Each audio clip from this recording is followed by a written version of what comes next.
and to trending now. What is hot in social media? And joining me as always is someone who does trending there herself. Daisy Cousens, a YouTube star with her own video channel. What did trend today, Daisy?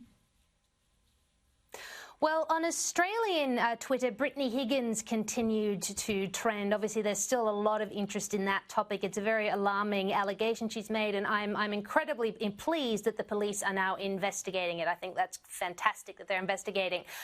But on a lighter note, on American Twitter, something quite nice was trending. And since there's very rarely any positivity to do with Twitter to report, I like to mention it when it's there. But the names of wonderful books like Wuthering Heights, Great Expectations, and in fact To Kill a Mockingbird were trending because people were bouncing back and forth, discussing what they called their love-hate relationship with the books they were forced to read in high school. And I just thought that was the loveliest thing to be trending on Twitter, and I thought it'd be quite nice to mention something nice for once, as well as all the awful stuff. Thank heavens. Thank heavens the literature might not be completely dead. Read Dickens, people. The booing last night at the Australian Open, the media says, listen to all those anti-vaxxers booing, what a scandal. But I want you to listen, Daisy, to what did actually happen when the boos were at their loudest. Have a listen. The top of that list is the Victorian government. Without you, we could not have done this.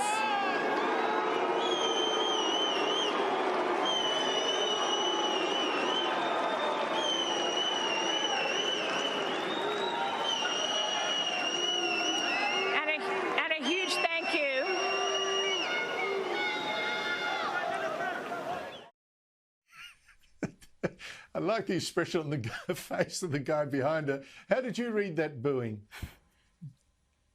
Well, if you want to read the booing, you've got to realise who that crowd is. The people that go to Australian Open finals, they are the hardcore tennis fans. I mean, the cheapest ticket to the men's final this year was $550, and the most expensive was $990. These are people who are so invested, they scrimp and they save and they plan, and they're absolutely ready to go.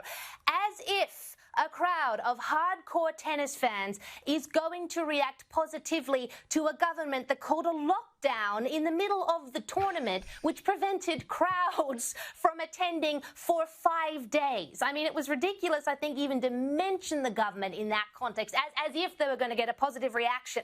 But the other thing is, Andrew, the booing of politicians at sporting events is not necessarily unusual. I mean, it's happened a few times. So what we see here, I think, is another example of how precious the Twitterati are about Daniel Andrews and the Andrews government. I mean, Tony Abbott got booed at the footy a few years ago. Nobody seemed to care. Donald Trump got booed at a football event in the USA in Washington, D.C. a couple of years ago. Nobody really seemed to care about that. All of a sudden, the Andrews government and Daniel Andrews by proxy gets booed, and how absolutely terrible it is, etc., etc., etc. So really a bit of a mountain out of a molehill, but it's interesting to see the different reaction to Andrews getting booed than to Tony Abbott and Donald Trump.